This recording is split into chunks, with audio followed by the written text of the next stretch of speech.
এক পুতুলের গল্প গিয়ে টেবিলের উপরে মাথা দিয়ে ঘুমিয়ে পড়ে, কিন্তু তখনই হঠাৎ করে তার কাঠের পুতুলটা জীবন্ত হয়ে যায়। এরপর ধীরে ধীরে সেই মেয়েটার হোমওয়ার্ক করতে শুরু করে দেয়, কিন্তু সেই মেয়েটার ঘুম ভাঙার পর মেয়েটা জীবন্ত পুতুলটাকে দেখে অনেক ভয় পেয়ে যায়। এরপর সে তার খাতার দিকে তাকিয়ে দেখতে পায় সেই জীবন্ত পুতুলটা তার সবগুলো হোমওয়ার্ক কমপ্লিট করে দিয়েছে।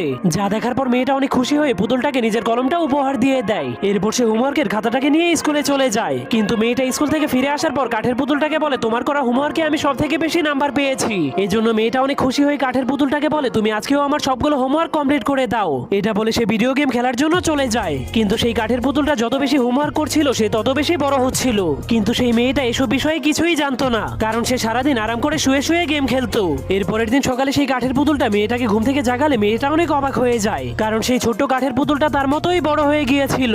এরপর কাঠের পুতুলটা মেয়েটাকে ভিডিও গেম দিয়ে বলে, তুমি আরাম করে বসে বসে গেম খেলো, আর আমি তোমার জায়গাতেই স্কুলে যাচ্ছি। তখন সেই কাঠের পুতুল স্কুলে যাওয়ার পর মেয়েটা অনেক খুশি হয়ে গেম খেলতে